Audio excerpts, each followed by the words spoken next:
بسم اللہ الرحمن الرحیم الحمد للہ رب العالمین وصلی اللہ علی محمد وآلہ الطاہرین.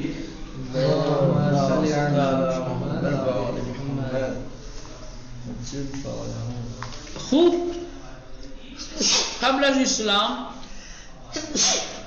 عرب قبیلوں کے اندر کچھ اچھی عادتیں کچھ اچھی خصلتیں بھی تھیں جو بیان ہو چکی. ہاں، اس کے ساتھ ساتھ کچھ بری خصلتیں اور عادتیں بھی تھیں، لیکن جو بری خصلتیں اور عادتیں تھیں وہ تباہ کرنے والی تھی. وہ انسانیت کو نابود کرنے والی تھیں. اگر اسلام نہ آیا ہوتا تو عرب کی ان بری خصلتوں نے عرب کو قبیلہ بائدہ میں تبدیل کر دیتی، یعنی ایسے قبیلے جن کا نام نشان مٹ گیا. تو اسلام نے آ کر کے ان کو کیا کیا؟ حیات دی اور زندگی دی. تو قبل از اسلام کیا حالات تھے ان کے؟ وہ امیر المومنین علیہ السلام نے نہج البلاغہ میں خطبہ دیا ہے، اور اس خطبے کے اندر ان کی عقیدتی، فکری، اخلاقی کمیوں کو ذکر کیا ہے، بیان کیا ہے.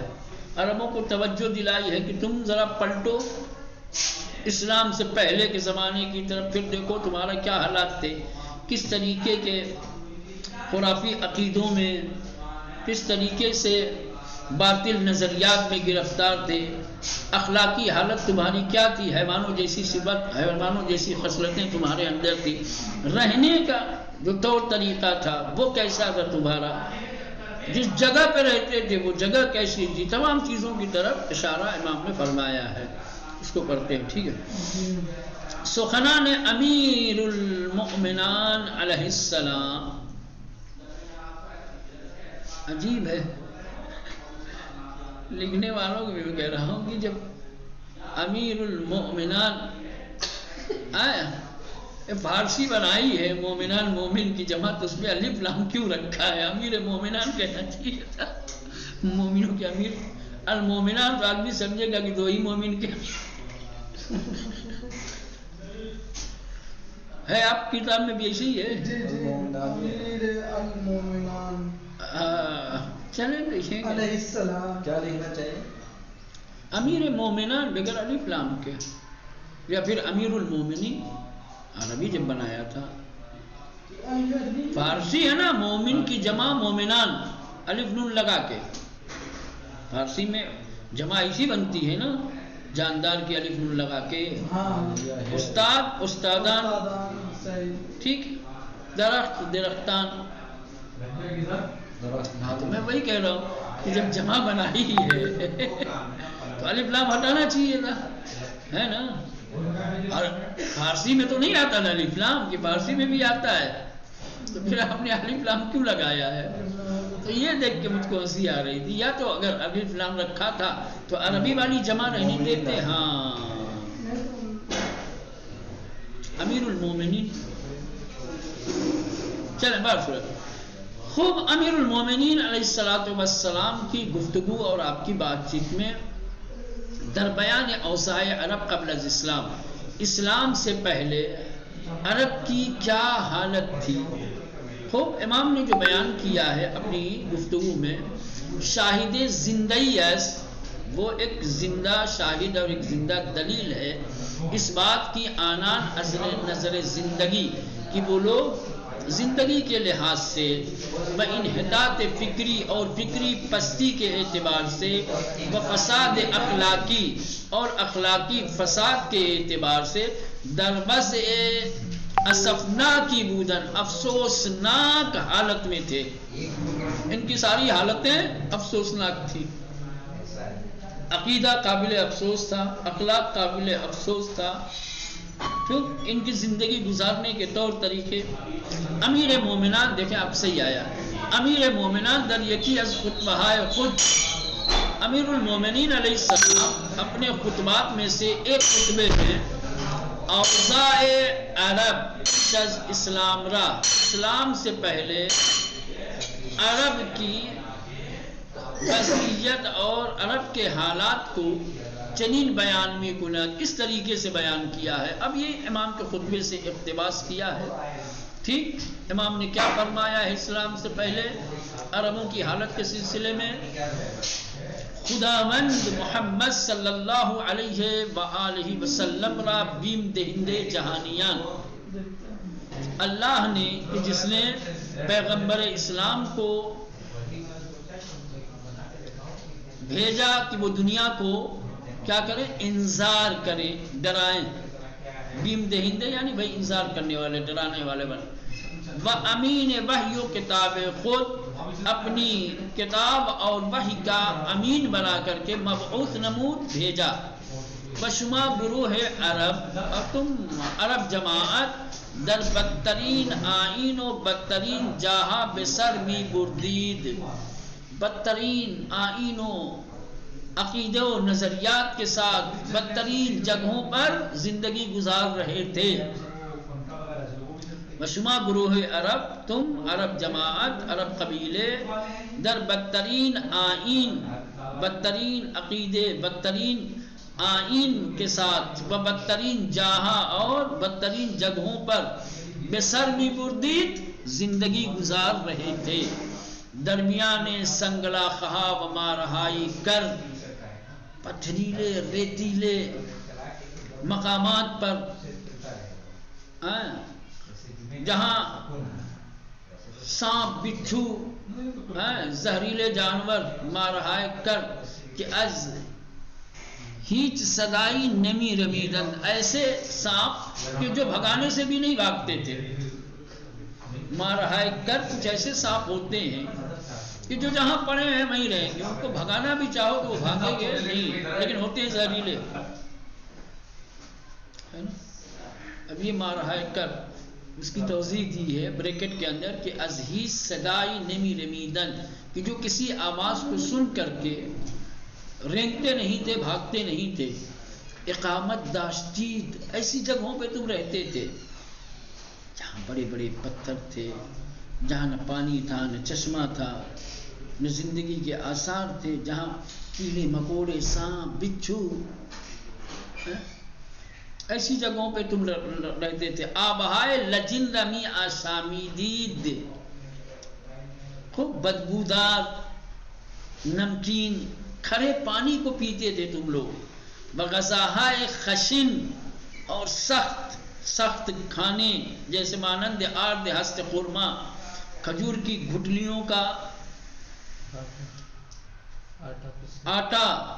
بس سوسمار، سوسمار جو ہے وہی جھنگور، وہ آتا جو لیٹرین میں نکلتا ہے وہی ہے.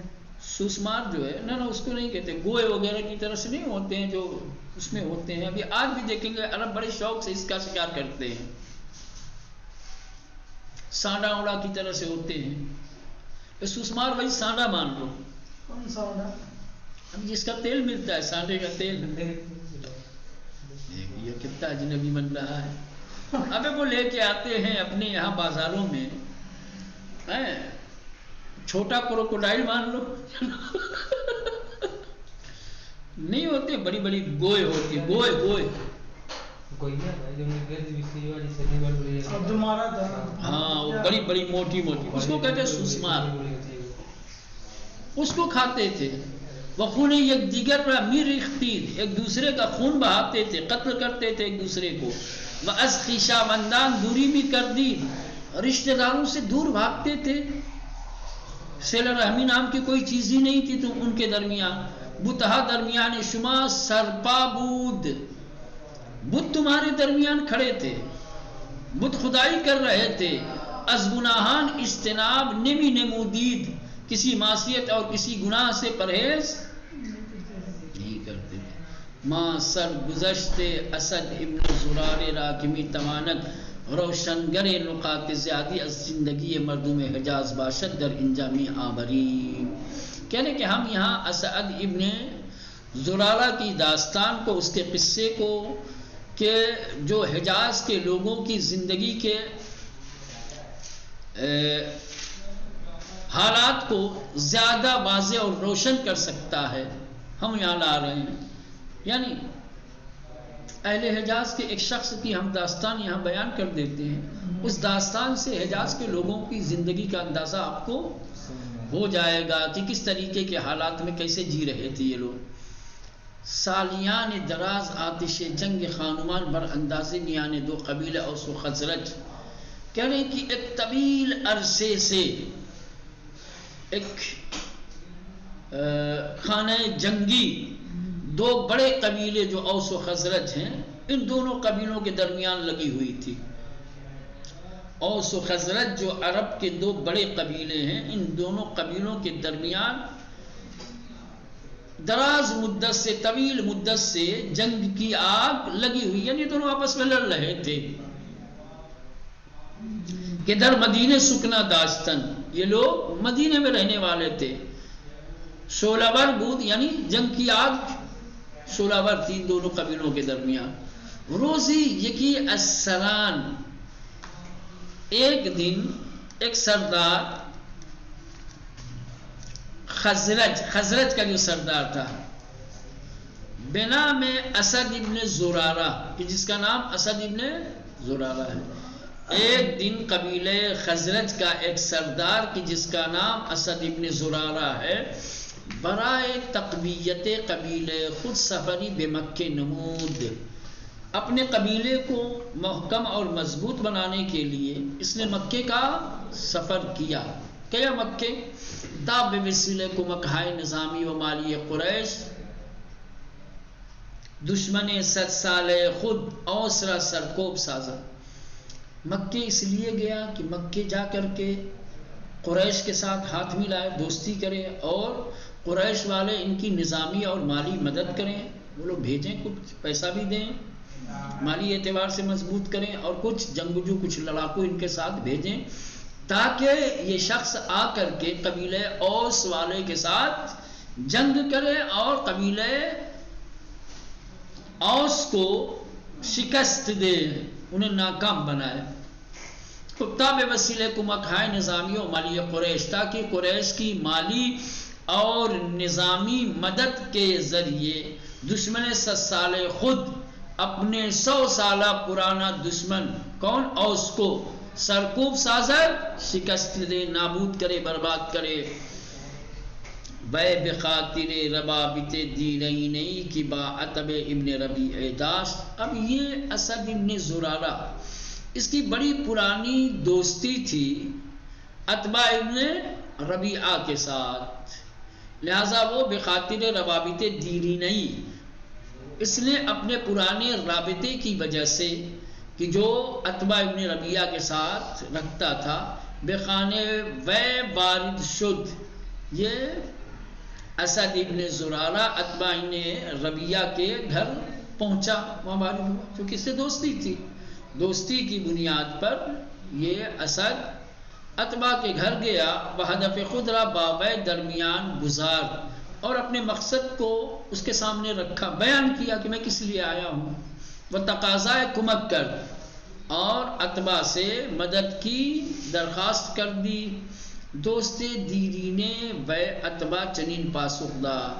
تو جو اس کا پرانا دوست تھا عتبہ، اس نے زرارہ کو کیا جواب دیا یا اسد کو کیا جواب دیا؟